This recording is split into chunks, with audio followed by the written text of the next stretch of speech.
So guys आज एक बार फिर से वोडाफोन आइडिया 10 रुपए 40 पैसे दिखा रहा है और ये आपको पता है क्रूशियल रिस्ट्रिक्शन है वोडाफोन आइडिया लिमिटेड में। और यहां से क्या एक नई कहानी बनती देखने को मिल सकती है या फिर डबल टॉप पैटर्न जैसी कंडीशन स्टॉक ने क्रिएट करी है। न्यूज काफी सारी पॉजिटिव है, स्टेटमेंट्स कंपनी की तरफ से सभी पॉजिटिव हैं, तो ये ब्रेकआउट 10-40 के ऊपर आज मिलना चाहिए था। सस्टेनेबिलिटी यहां पर 10-40 के ऊपर बननी चाहिए आने वाले सेशंस में। सब चीजें समझेंगे। I am NISM 7 certified, subscribe जरूर कर देना। शुरू करते हैं आपकी खबरों से जो कि वोडाफोन आइडिया लिमिटेड में आज पॉजिटिविटी दे रही है। आज से लगभग 4-5 वीडियो पहले मैंने आपके साथ एक अपडेट और डिस्कस करी थी। फिर से वो अपडेट थी 5,000 करोड़ के फंड रेज को लेकर के, जो कि वोडाफोन आइडिया ने दी थी अगस्त 2025 में। अगस्त 2025 में कंपनी की तरफ से अपडेट आई थी 5,000 करोड़ की फंड रेज को लेकर के। ऑल्दो ये फंड रेज की बातचीत कंपनी में बड़े टाइम से चल रही है, लगभग मई 2025 से। मई 2025 में कंपनी ने कहा कि हम अगस्त 2025 में फंड रेज करेंगे और हमारी बातचीत चल रही है इन्वेस्टर से, स्ट्रैटेजिक इन्वेस्टर से या फिर बैंक से या प्राइवेट लेंडर से। अगस्त में जो ये आप अपडेट देख रहे हो, कंपनी ने इस अपडेट को अगस्त में भी कंपनी ने बताया कि हमारी बातचीत चल रही है फंड रेज को लेकर के, जो कि नवंबर 2025 में पॉसिबल है। अब आज एक और स्टेटमेंट आया है कंपनी के मैनेजमेंट की तरफ से। यहां पर खबर है वोडाफोन आइडिया एक्सपेक्ट कर रहा है AGR रिलीफ पर एक लॉन्ग टर्म रेजोल्यूशन आने की। सुप्रीम कोर्ट की रूलिंग के बाद में सरकार एक लॉन्ग टर्म रेजोल्यूशन निकाल सकती है वोडाफोन आइडिया के AGR रिलीफ के लिए, AGR पैकेज के लिए भी आप इसको कह सकते हो। ठीक है, अब ये स्टेटमेंट आता है कंपनी के CEO की तरफ से। और आपको एक चीज और मालूम होनी चाहिए कि वोडाफोन आइडिया नए COO को भी ढूंढ रहा है, मतलब कि नए CEO की अपॉइंटमेंट भी वोडाफोन आइडिया में जल्द देखने को मिल सकती है। तो कंपनी के CEO ने बताया है कि जिनका नाम अभिजीत किशोर है, इनका कहना है कि कंपनी डिफरेंट सोर्सेस से लगातार बातचीत कर रही है, जैसे कि बैंक्स या पर नॉन बैंकिंग फाइनेंस कंपनीज। किस लिए? फंड रेज के लिए। यह खबर आज के दिन आती है जहां पर कंपनी ने यह भी बताया है कि हम AGR रेजोल्यूशन भी हमको लॉन्ग टर्म फंडिंग में मदद कर सकता है। कंपनी का कहना है कि AGR रेजोल्यूशन अगर आता है तो हमें लॉन्ग टर्म फंडिंग में भी मदद करेगा। तो भैया नवंबर का महीना चल रहा है, आपको पता है नवंबर से लेकर के मार्च 2026 वोडाफोन आइडिया के लिए यह बहुत क्रूशियल फेज है। पिछले 5 सालों में वोडाफोन आइडिया के बारे में जो भी खबर आई है, पॉजिटिव या नेगेटिव, उसको मैंने आप लोगों के साथ चार्ट पर रख करके डिस्कस किया पिछले 5 साल लगातार। सब्सक्राइब जरूर करके जाना, अच्छा लगे तो ही करना वरना मत करना। ठीक है, इन्वेस्टर एनालिस्ट मीटिंग, बिल्कुल सही सुना आप लोगों ने। यह अपडेट कंपनी ने कल जारी करी है और Q2 के रिजल्ट्स आने से पहले जब हमने प्री एनालिसिस डिस्कस किया था, हमने कहा था कि यहां पर कॉल जो आएगी, एनालिस्ट कॉल, यानी कि लगभग 50 से 58 मिनट की ऑडियो रिकॉर्डिंग कंपनी देती है, जहां पर कंपनी Q2 के बाद में इन्वेस्टर और एनालिस्ट से जो भी बातचीत है कंपनी उसके बारे में बताती है कि आगे के प्लान्स कंपनी के क्या है। तो ये 50 मिनट की ऑडियो जरूर सुनना। अगर आप इन्वेस्टर हो, रिसर्च नहीं कर रहे हो सही तरीके से, आप गड्ढे में भी जा सकते हो कभी भी।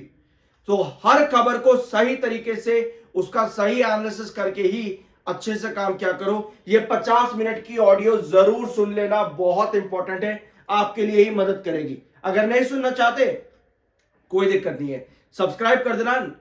नेक्स्ट वीडियो के अंदर मैं खुद सुन करके आप लोगों के साथ जो भी इंपॉर्टेंट पॉइंट होंगे वो डिस्कस कर दूंगा, बिल्कुल उसी तरह जिस तरह Q1 के आपके साथ इन्वेस्टर कॉल डिस्कस करी थी, बिल्कुल उसी तरह से। ठीक है, तो सब्सक्राइब उसके लिए कर देना। साथ में कंपनी का RPU भी इंप्रूव हुआ है। 166 का RPU से कंपनी आ चुकी है 180 के RPU पे। और कस्टमर बेस के बारे में भी कंपनी ने यहां पर बताया, लेकिन एक चीज नेगेटिव आई है यहां पर, वो है कंपनी का केपेक्स प्लान। अब एक बार इस ग्राफ को देखना है, यहां पे आप इस ग्राफ को एक बार देखो। ठीक है, यहां आपको नजर आ रहे हैं टोटल 5 पॉइंट AGR रिलीफ, जो कि वोडाफोन आइडिया के लिए बहुत जरूरी है। जिसके बाद फंड रेजिंग आ सकती है, जिसके लिए कंपनी के पास बैंक लोन और प्राइवेट लेंडर्स रहेंगे। यानी कि एक पॉइंट ये वाला और ये वाला, ये 3 पॉइंट जो है ये डायरेक्ट इंटरलिंक्ड करते हैं AGR के रिलीफ से। अगर एजीआर रिलीफ मिलेगा तो ये तीनों पॉइंट आपको आगे आते देखने को मिलेंगे वोडाफोन आइडिया में। लेकिन केपेक्स प्लान जो है कंपनी का स्लिप हुआ है। कंपनी ने एक क्या कहते हैं टाइमलाइन दी थी। कंपनी ने कहा था कि फाइनेंशियल ईयर 26 के खत्म होते होते यानी कि मार्च 2026 तक हमारा प्लान है 50,000 करोड़ का केपेक्स करने का। अब कंपनी का जो केपेक्स आया है Q2 में वो डिप हुआ है, तो ऐसे में केपेक्स के ऊपर सवाल खड़ा हो जाता है वोडाफोन आइडिया लिमिटेड के लिए। तो बस अभी के लिए यही एक नेगेटिव न्यूज है वोडाफोन आइडिया लिमिटेड में। अपार्ट फ्रॉम दैट मोस्टली चीजें पॉजिटिव है।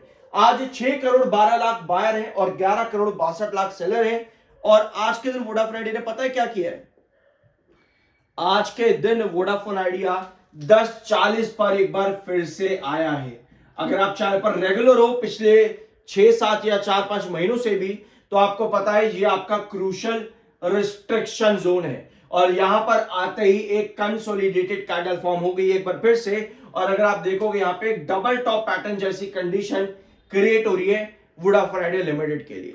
डबल टॉप पैटर्न रिसेंटली बना था आपका अडानी ग्रीन एनर्जी के अंदर, जहां पर 1160 पर डबल टॉप पैटर्न बनने के बाद में 1025 पर अडानी ग्रीन गिरा था। सारे वीडियोस अपलोडेड हैं चैनल पर, जरूर देख लेना। अगर कुछ भी मिस आप कर रहे हो बहुत चीजें चैनल पर आपको मिल जाएंगी। तो यहां पर स्टॉक क्या कर रहा है? डबल टॉप पैटर्न क्रिएट कर रहा है। किसी भी डबल टॉप पैटर्न के बाद में गिरावट इनएविटेबल होती है। तो अगर यहां पर गिरावट आती है, आपको पता होना चाहिए कि 940 आपका मिड बेस है, ठीक है। अगर यहां पर गिरावट होती है, क्योंकि डबल टॉप पैटर्न आपको गिरावट देगा ही देगा। न्यूज सारी पॉजिटिव है, तो ऐसे में अगर हम समझते हैं कि ये डबल टॉप पैटर्न हमको ब्रेकआउट चाहिए, तो उस कंडीशन पर आप क्या करो, एक बार लॉन्ग टर्म चार्ट देखो। लॉन्ग टर्म चार्ट पे आपको दिख रहा है कि 6 रुपए 60 पैसे से लेकर के 10:40 तक की जो कंडीशन रही है ना वोडाफोन आइडिया लिमिटेड की, वो एक अपवर्ड वेजिस पैटर्न के अंदर रही है, ठीक है। अगर आप लॉन्ग टर्म चार्ट पे देख रहे हो और अगर ये अपवर्ड वेजिस पैटर्न कंटिन्यू आपको करना है, तो आपके पास साइन क्या मिलने चाहिए? वो ये है कि 10:40 के ऊपर एक सस्टेनेबल कैंडल फॉर्म हो जाए।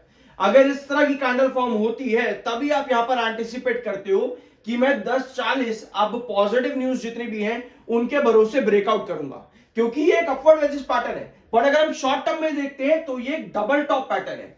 तो हमें क्या चाहिए? अभी एक बार ब्लैंक स्क्रीन पे आते हैं। यहां पे देखो, ये है आपका 10:40, इसको हम मार्क कर रहे हैं 10:40। आज के दिन की कैंडल आपकी कुछ इस तरह की है, ठीक है, कुछ इस तरह ही कैंडल है। हमें चाहिए ब्रेकआउट, क्योंकि भैया हमारे में सब्र नहीं है। हम चाहते हैं आज ही चला जाए, 20 भी चला जाए, 30 भी चला जाए। इस तरह के कमेंट मेरे पे तब भी आते थे जब वोडाफोन आइडिया 18 से 19 रुपए के आसपास था। तब भी लोग कहते थे कि भाई तू बोल दे कि 20 चला जाएगा तो लोग खरीद लेंगे। अरे भैया कैसे बोल दे?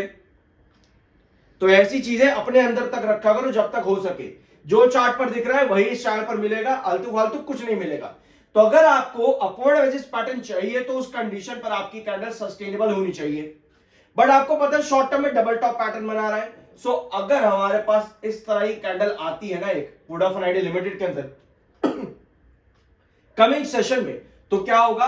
आपकी डायगोनल टच हो जाएगी और ऊपर की टेल आपको सेल ऑफ इंडिकेट करेगी। तो उस कंडीशन पर आपको थोड़ा सा ये देखना पड़ेगा कि हाँ ये डायगोनल का रिजेक्शन मुझे मिल रहा है, तो हम थोड़ी सी करेक्शन के लिए आएंगे यहां पे।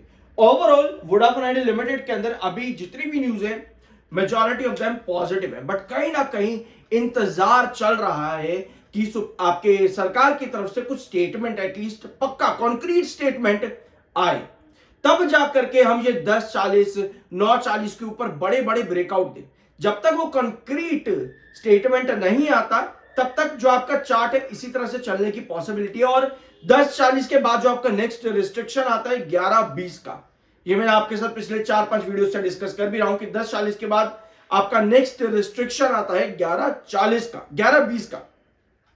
तो ये कंडीशन इस समय वोडाफोन आइडिया लिमिटेड की। बाय सेल की कोई रिकमेंडेशन नहीं है, वो आपकी अपनी मर्जी और ओपिनियन होना चाहिए। सब्सक्राइब जरूर कर देना। मिलता अगले वीडियो में।